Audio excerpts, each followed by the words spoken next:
And we are on the air, and here in Chicago, the young Blackhawks are all feeling very victorious and triumphant as the Stanley Cup has returned once again to Chicagoland. So, how are you, Barrett?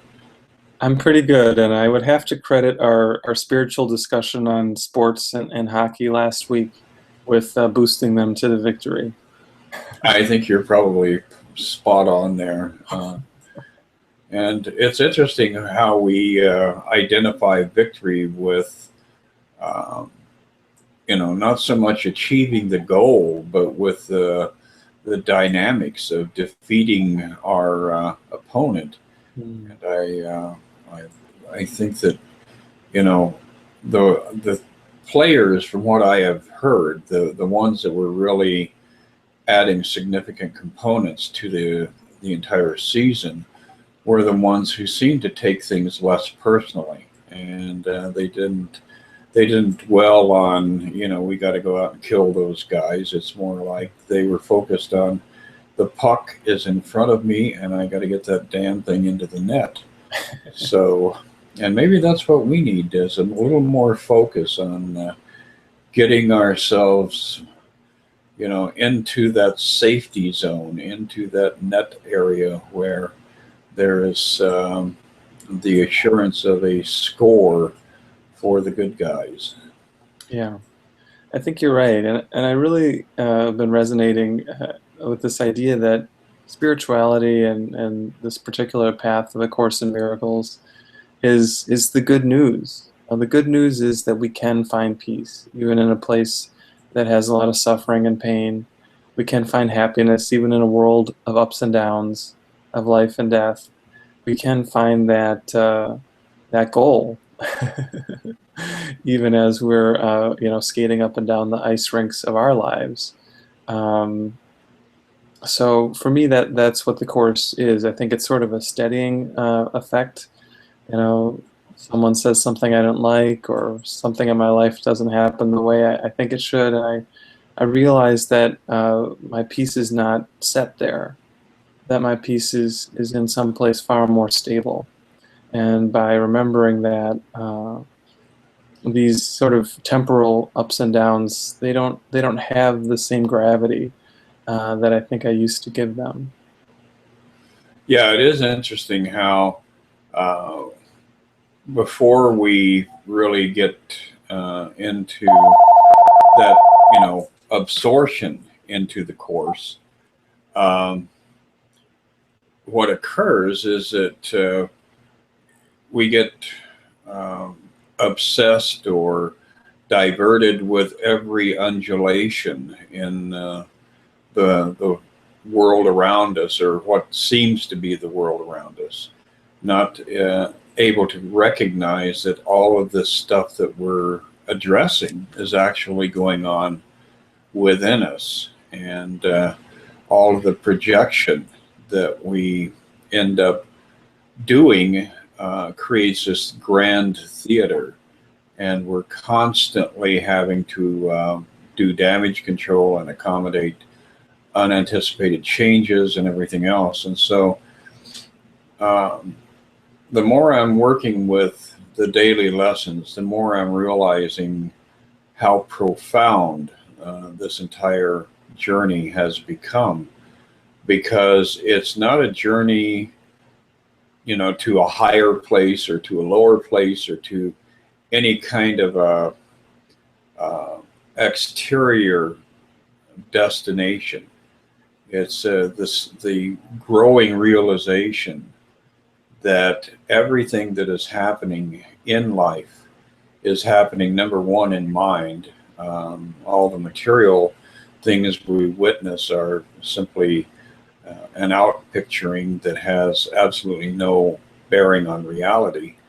But number two, how incredibly intimate our relationship with God actually is, and how that belief that we are capable of being separated from God, much less actually in a state of separation from God, is absolute insanity. So, that is why I really, really, really encourage everybody who stumbles across our videos to give consideration to the idea of doing the lessons, because the text is profound and it's wonderful, and I go back to it over and over again.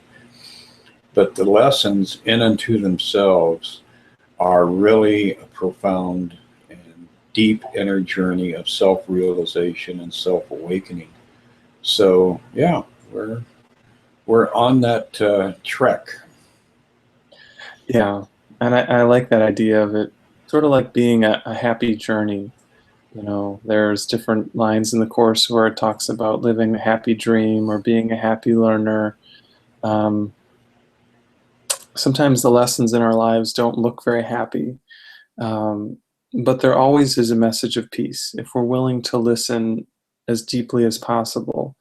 Underneath even those chaotic things that show up for us, we always come back to this very calm and centered place, and that really guides us through everything that we experience in our life, and every issue that we have.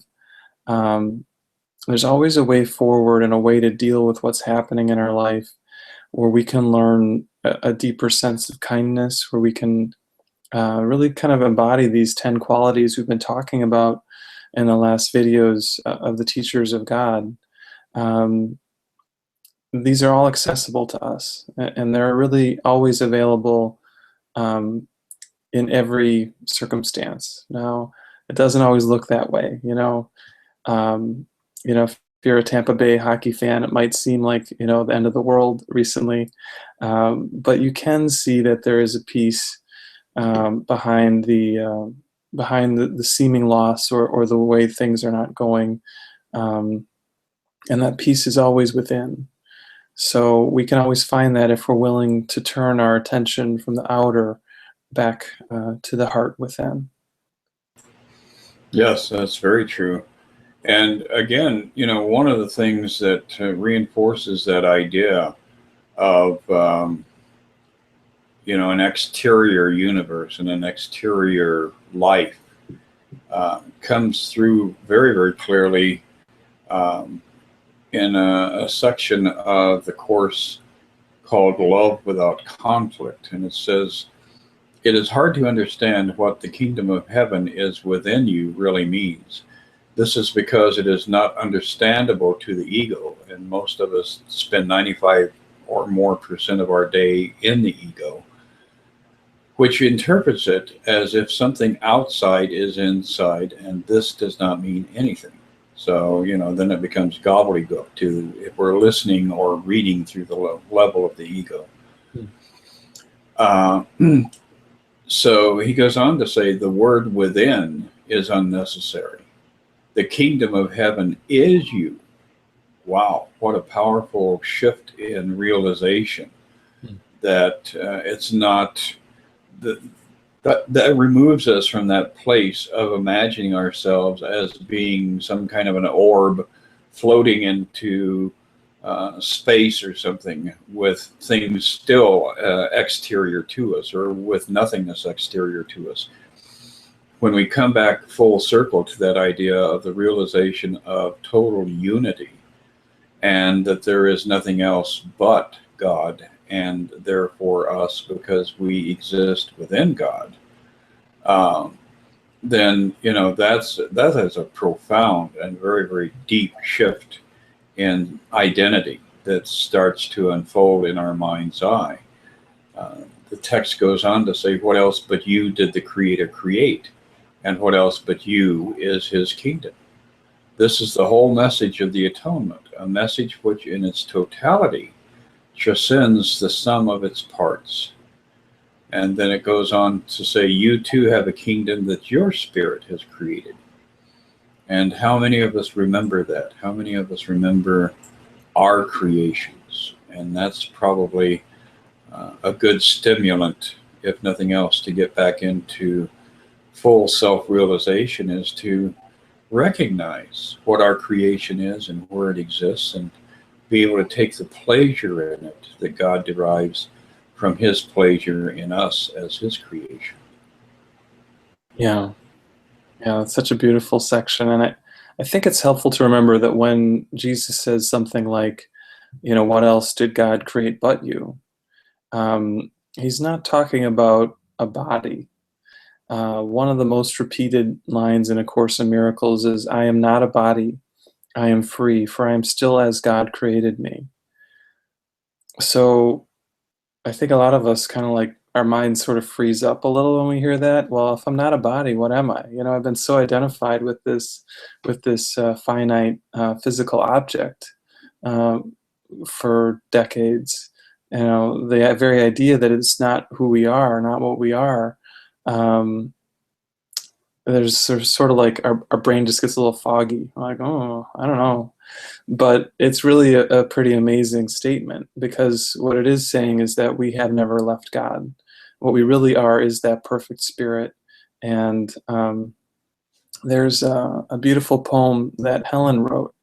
Helen's poetry is collected in a book called The Gifts of God. And in this poem, the journey of Jesus is kind of used as a metaphor for all of our reawakening or resurrection. The poem is called "The Place of Resurrection."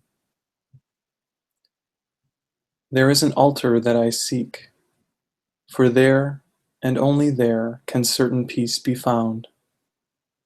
The light of holiness shines white upon, its cooling stillness wreathed with lilies round.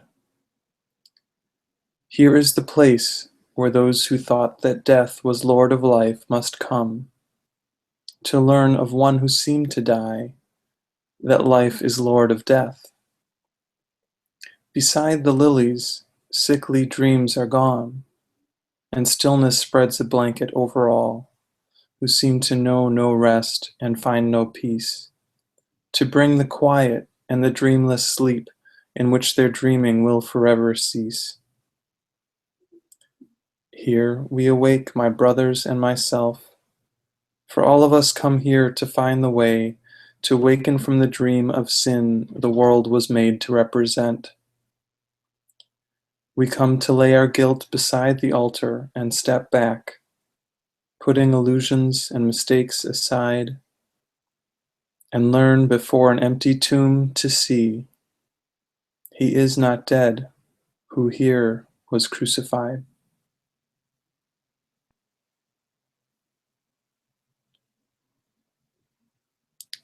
So I think in these beautiful words, the message is that we've never really lost the truth that we are. And that as we take this journey, our awareness of that truth is resurrected. It's not that we ever left God, but we have believed that we have. We have dreamed a dream of separation from that love. And now we are beginning to awake. Yeah, and that's the magnificent journey, is the beginnings of that realization that everything we take so seriously and become completely attached to and invested in, uh, we're always in anticipation of losing it. We're always living in a state of ongoing loss. And, when we move into that place of becoming resurrected, becoming reborn or reawakened in our true identity, there's suddenly the awareness that comes to us that there is nothing that is not ours. It's because all of it exists in the realm of thought. And the physical reality, even though it appears to be in our hands for a few fleeting moments, um, you can pretty much bank on whatever it is that you're infatuated with in this particular hour, that it is in a state of ongoing decay. It's, if it's a puff of smoke, it's going to vanish very rapidly. If it's a brick, it's going to take a couple of million years, but nonetheless, it all is crumbling and falling apart and becoming nothingness right in front of us. We are witness to its nothingness. So, how profound is it that we can arrive at a state of realization that all true creation exists in that place where it cannot be assaulted, it cannot be broken, it's not subject to decay, it exists within the realm of the mind, and therefore it maintains its perfection. Because if we are perfect as our Father in heaven is perfect, then all of our creation is equally perfect. So it just gives you, this ongoing vision of magnificence rolling out into eternity and this process of creation that is unending, um, being such a profoundly beautiful uh, process that we are participating in, and how sad that we have elected to step away from that, from an awareness of that, even for this temporary time within the dream. Yeah, yeah. And I think as we see that even that stepping aside, even that stepping away, that tiny tick of time, as Jesus puts it, even that never really happened. That's I think that's the reason for hope. That's the reason for faith. That's the reason for us to kind of stick with this, even when we're sometimes going through those dark spots, um, because it helps us to know that not only is the end of our journey inevitable, it is already complete. We are treading a path that has already been done. We're reviewing mentally what has already gone by, as Jesus says, and it's only a matter of time before that experience of joy is our only experience once again. Yeah, that's very true. And one of the things that I've found interesting is the more I read and the more I meditate upon the Course, the more I'm able to go back and recognize either grief or sometimes prolonged periods in my existence where it was beyond just that sense of deja vu. There was a complete awareness that, oh, I've been here. Look at me. I am doing this. I've done the same 7 steps down this little staircase over and over and over again. And that, I think, is something that is, again, kind of exciting, is the realization that it's like a DVD. You slap it in the player, you put on The Adventures of Robin Hood and watch it all over again and project yourself into it, become a part of it. But there's still that lingering part within the back of your mind that knows, oh, I've shot this arrow before. I've rescued Maid Marian previously, and it's all happening the same way over and over again. And perhaps that's the best part of that kind of realization, is that you begin to realize this is just a movie, and maybe it's time for me to draw myself out of this theater and get back into my creative mode. Yep, and now we're watching the adventures of Barrett and Chris, their band of merry men. Yes, and I'm sure that Friar Tuck is going to appear momentarily here with libations for everybody who perseveres through this video series. I love it. I love it. Well, this might be a good place for us to kind of bring it to a close for today, but this has been a real heartfelt sharing, and I'm just deeply grateful for these times we have together and the opportunity to connect in this way. Absolutely, Barrett. It is an ongoing joy to share these thoughts. And really, people who do watch the videos, we do encourage you to give us feedback, because we like getting that input. We like knowing what it is that you're appreciating from our contributions, and also what it is that perhaps it's like, well, you guys have been talking about this one thing forever, so put a cork in it. So we will respond to your demands in one fashion or another. Either we'll do it or we'll ignore it. Yeah, I don't know if I have a cork big enough to put in my mouth, so that person might be out of luck.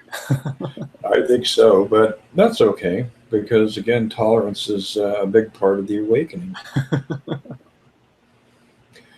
Well, Barrett, I will see you in 1 week, and you have a magnificent week. It is summertime, or just almost summertime here in the Midwest.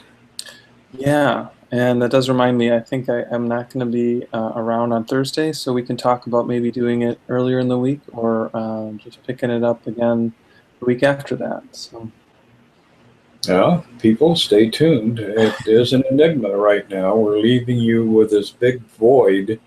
What is going to happen next with Chris and Barrett? And so hopefully in 1 week you'll find out. sounds good. Yeah, Have a great day. you too, Chris. Bye. Bye.